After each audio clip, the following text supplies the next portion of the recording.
ব্রহ্মসংহিতায় বলা হয়েছে যে প্রেমাঞ্জন চুরিত ভক্তি বিলোচনেন সন্তু সদৈব হৃদয়েষু বিলোকয়ন্তি।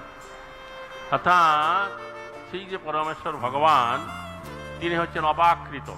আমাদের এই যে দৃষ্টি, চোখের দৃষ্টি, এটা হচ্ছে প্রাকৃত।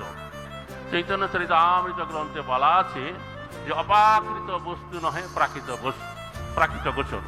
সে অপাকৃত বস্তুকে আমরা এই প্রাকৃত দৃষ্টির দ্বারা দেখতে পাই না। তবে একটা অঞ্জন মানে একটা কাজল পাওয়া যায়। সেই কাজলটা যদি চোখে লাগিয়ে দেওয়া হয় তাহলে আমরা সেই ভগবানকে দেখতে পারি। তবে সেই যে কাজল এই জগতের কোনো কসমেটিকের দোকানে আপনি খুঁজে কিনতে পাবেন না। সেটা আপনাকে সাধনা করে অর্জন করতে হবে। সেটা হচ্ছে রূপ গোস্বামীপাদ বললেন, যাদব শ্রদ্ধা তত সাধু সঙ্গ তত ভজন ক্রিয়া অত অনত্য নিবৃত্তি নিষ্ঠা রুচি ভাব এবং প্রেম। যখন আপনি প্রেম ভক্তি স্তর পৌঁছে যাবেন তখন ভগবানকে দর্শন করতে পারবেন।